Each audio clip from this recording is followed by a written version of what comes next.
Bismillah. Assalamualaikum warahmatullahi wabarakatuh.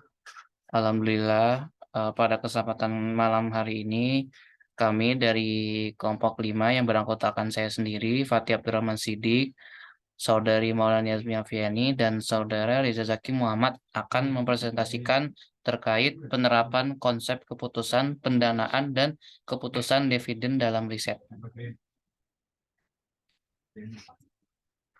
Langsung masuk daftar isi. Yang pertama, pendahuluan.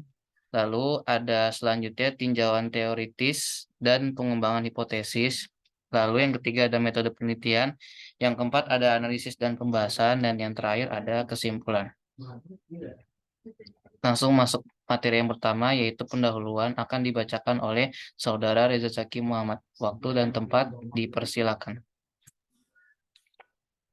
Oke, baik. Dalam pendahuluan,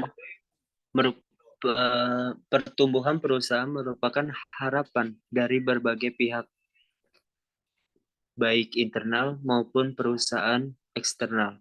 Pertumbuhan perusahaan diharapkan dapat memberikan sinyal positif adanya kesempatan berinvestasi bagi investor.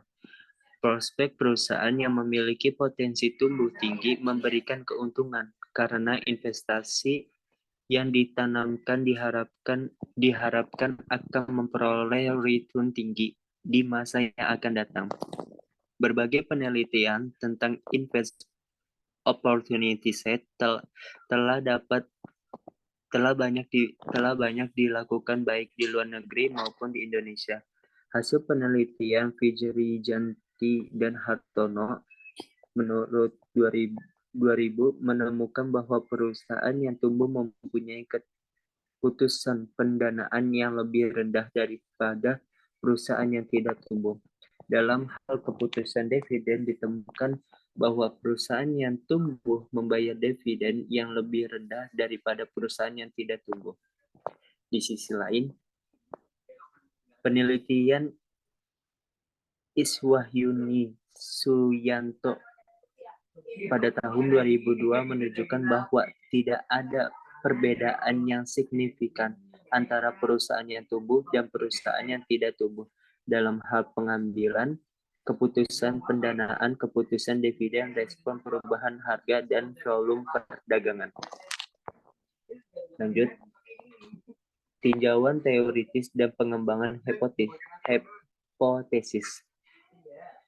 Pertumbuhan perusahaan melalui pendekatan proses IOS, Investment Opportunity Set, merupakan kombinasi antara aktiva real yang dimiliki aset invoice dengan opsi investasi di masa yang akan datang yang mempunyai net present value atau NPV positif dan akan mempengaruhi nilai suatu perusahaan menurut Myers pada tahun 1977. Oleh karena itu, perusahaan yang memiliki potensi tumbuh tinggi diidentifikasi dengan perusahaan yang mengalami peningkatan pada aktiva realnya dan peningkatan pada peluang investasi yang ada.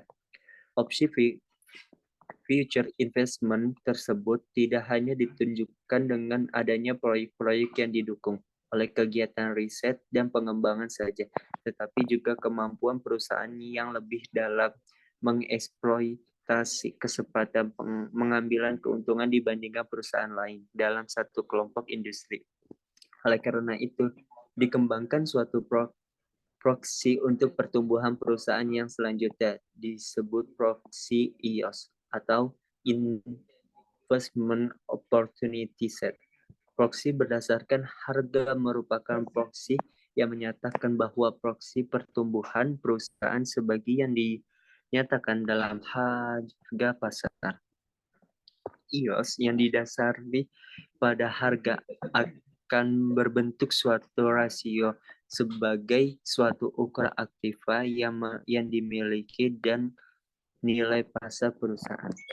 Selanjutnya, investment opportunity set dan keputusan pendanaan. Keputusan pendanaan merupakan keputusan yang berhubungan dengan penentuan sumber dana yang akan digunakan, penentuan perimbangan pendanaan yang optimal, dan perusahaan menggunakan sumber dana dari dalam perusahaan atau akan mengambil dana dari luar perusahaan. Salah satu tolak ukur pertumbuhan perusahaan ditunjukkan oleh besarnya investasi. Oleh karena itu, diduga bahwa perusahaan yang memiliki potensi tumbuh tinggi mempunyai keputusan pendanaan yang berbeda dengan perusahaan yang memiliki potensi tumbuh rendah. Perusahaan bertumbuh membutuhkan dana yang besar untuk membiayai investasinya. Perusahaan harus membuat keputusan pendanaan di masa di mana perusahaan cukup menggunakan dana yang bersumber dari dalam perusahaan berupa retaining internally atau mengambil dana dari luar perusahaan berupa hutang dan ekuitas. Perusahaan yang mempunyai investasi tinggi akan menyebabkan utang menjadi tinggi juga. Hal tersebut terjadi karena utang yang tinggi digunakan untuk membiayai kesempatan investasi. Selanjutnya, investment opportunity set dan keputusan dividen. Keputusan dividen merupakan keputusan yang menyangkut keputusan untuk membagikan laba atau menahannya guna diinvestasikan kembali dengan perusahaan. Tingkat pertumbuhan perusahaan berpengaruh terhadap pembayaran dividen. Perusahaan yang pertumbuhannya tinggi mempunyai kesempatan yang memungkinkan untuk membayar dividen yang lebih rendah karena mereka mempunyai kesempatan yang menguntungkan dalam mendanai investasinya secara internal, sehingga tidak terdorong untuk membayar bagian laba yang lebih besar kepada para investor. Sebaliknya, perusahaan yang pertumbuhannya rendah berusaha menarik dana dari luar untuk mendanai investasinya dengan mengorbankan sebagian besar labanya dalam bentuk dividen. Pernyataan tersebut didukung oleh Smith dan Witts pada tahun 1992 dan Sulistyowati pada tahun 2003 yang berpendapat bahwa perusahaan yang memiliki peluang investasi akan lebih memilih pendanaan internal daripada eksternal. Akibatnya, kebijakan dividen lebih menekankan pada pembayaran dividen yang kecil. Baik, selanjutnya akan dijelaskan oleh Saudari Maulani Azmi Afiani. Waktu dan tempat dipersilakan. Baik, terima kasih atas waktunya Mas Fatih. Selanjutnya saya akan membahas tentang metodologi penelitian.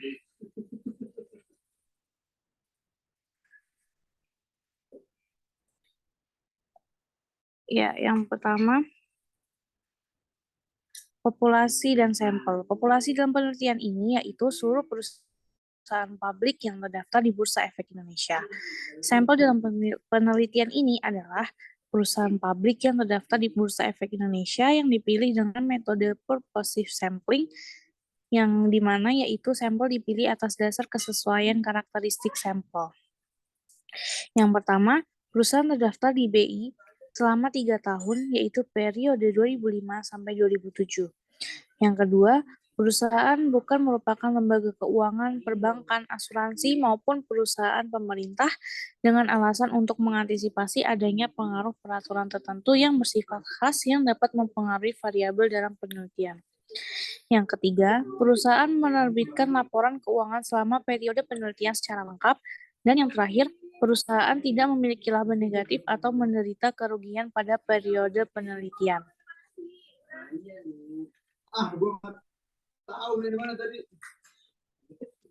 Selanjutnya, jenis dan sumber data. Data yang digunakan dalam penelitian ini adalah data sekunder, yang meliputi data laporan keuangan, dividen, harga penutupan saham, jumlah saham yang beredar yang diperoleh dari Indonesia Capital Market Directory. Yang selanjutnya adalah teknis analisis data. Yang pertama ada pengujian normalitas data.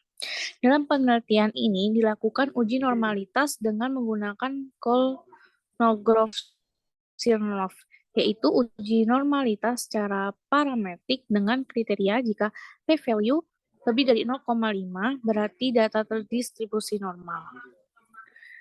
Yang kedua adalah common factor analysis.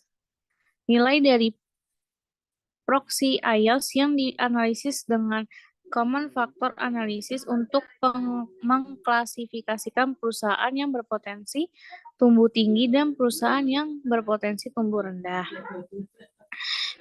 Selanjutnya ada pengujian hipotesis. Pengujian untuk hipotesis yaitu menggunakan uji Bedamin. Uji Bedamin digunakan untuk membandingkan rata-rata dua kelompok apakah terdapat perbedaan antara keduanya. Selanjutnya adalah analisis dan pembahasan. Yang pertama, statistik deskriptif. Perusahaan yang berpotensi tumbuh tinggi DER diperoleh rata-rata 1,92. Yang artinya pada perusahaan yang berpotensi tumbuh tinggi mempunyai hutang yang jauh lebih besar dari modal yang dimiliki.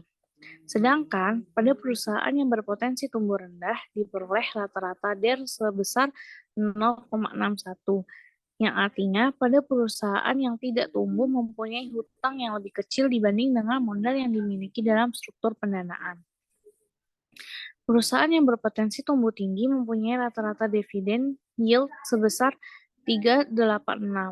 Sedangkan pada perusahaan yang berpotensi tumbuh rendah mempunyai rata-rata dividen yield sebesar 8,79. Dividen yield perusahaan yang berpotensi tumbuh tinggi lebih rendah daripada dividen yield perusahaan yang berpotensi tumbuh rendah. Pengkelompokan sampel berdasarkan nilai IOS.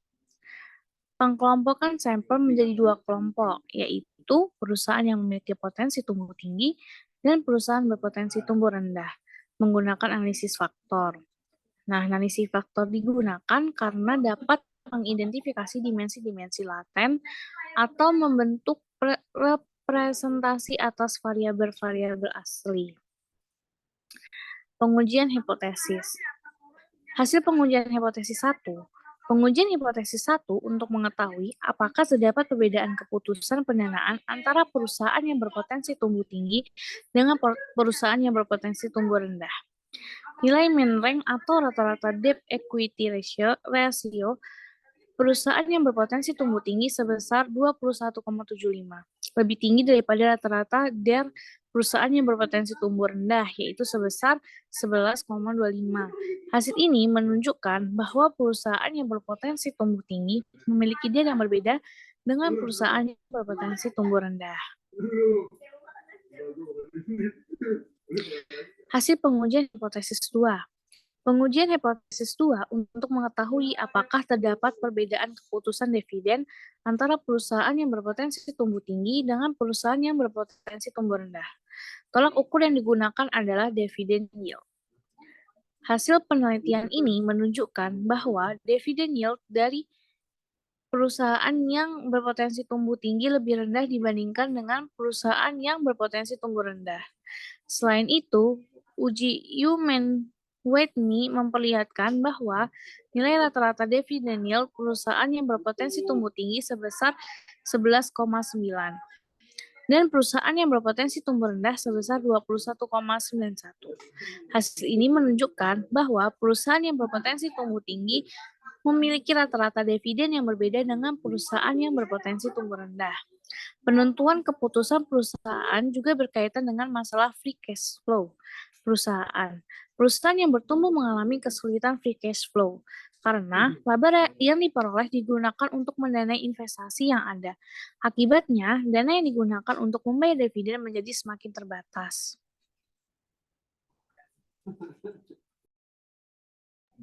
Baik, selanjutnya kesimpulan dan saran.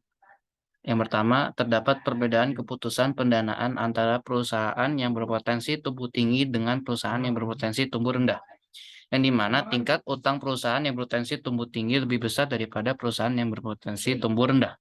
Lalu yang kedua, Terdapat perbedaan keputusan dividen antara perusahaan yang berpotensi tumbuh tinggi dengan perusahaan yang berpotensi tumbuh rendah, di mana dividen yield perusahaan yang berpotensi tumbuh tinggi lebih kecil dibandingkan perusahaan yang berpotensi tumbuh rendah. Hal ini menjelaskan bahwa perusahaan yang berpotensi tumbuh tinggi membutuhkan dana untuk membiayai investasinya sehingga memutuskan untuk membayar dividen yang rendah. Pemahaman baru bagi para investor bahwa belum tentu perusahaan dengan utang yang tinggi tidak memiliki prospek di masa yang akan datang.